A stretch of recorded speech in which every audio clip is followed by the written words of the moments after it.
ঠাকুরগাঁওয়ে আয়োজিত ইত্যাদি অনুষ্ঠান ঘিরে ভাঙচুর ও মারামারির ঘটনা ঘটেছে।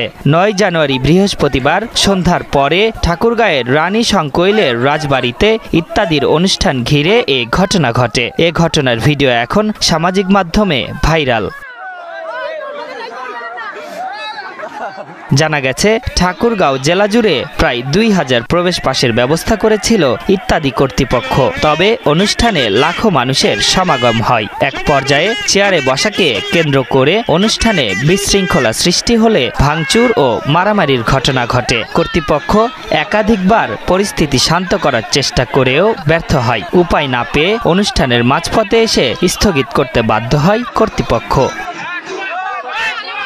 এ ঘটনার ভিডিও নিয়ে সারা দেশে তোলপাড় চলছে। স্থানীয়রা বলছেন, প্রভাবশালী রাজনৈতিক দলের ছাত্র সংগঠনের নেতারা বসার জায়গায় ঢুকতে না পেরে তাদের সমর্থকরা এই ঘটনা ঘটায়। তবে মাঝরাতে অনুষ্ঠানের বাকি অংশের চিত্রধারণ সম্পন্ন হয়েছে। ইত্যাদি অনুষ্ঠানকে ঘিরে এমন বিচ্ছিন্ন ঘটনা নতুন নয়। ময়মনসিংহ, বরিশাল সহ নানা স্থানে এমন ঘটনার ভুক্তভোগী ইত্যাদি